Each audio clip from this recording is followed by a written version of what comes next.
mana ka m gbatịa ya nwa obere nna m gwara nna nwoke sefuru ọkpọtie nwunye ya na analọgụ bụ ihe ọ na-eri ka ọ na-emebi isi ọzọ bụ na ọgụ kpọrọ ozi ya ba n'isi ịma onye ụka ka ahụ ịnaha m nnata oriri Ugwumba ịma anyị na-adọwa okwu agba n'ime obi ya were na-asị gị ike nwoke ekere ya ụzọ n'atọ nna ya ụwa a metụkwara ya aka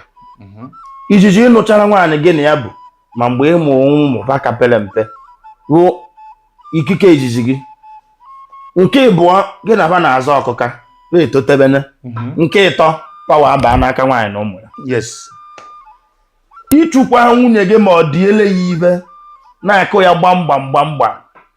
pawa baa n'aka ya na ụmụ ya ịla anagala anyị iji aka ajekwa akpatigo ya nwa obere ibe kọta dịka m si gwa gị ịnaba ezumike nka ụmụ gị nụchaa akụkọ ya na ndị saa o chetakwa gị na nwaanyị ị na-akụ ibe ịmana ike nwoke kpakara ike kpacha ike na-agwụ nwoke ọsọ karịa nwaanyị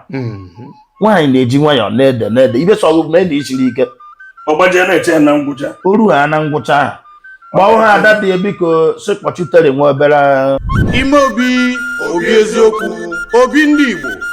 obi eziokwu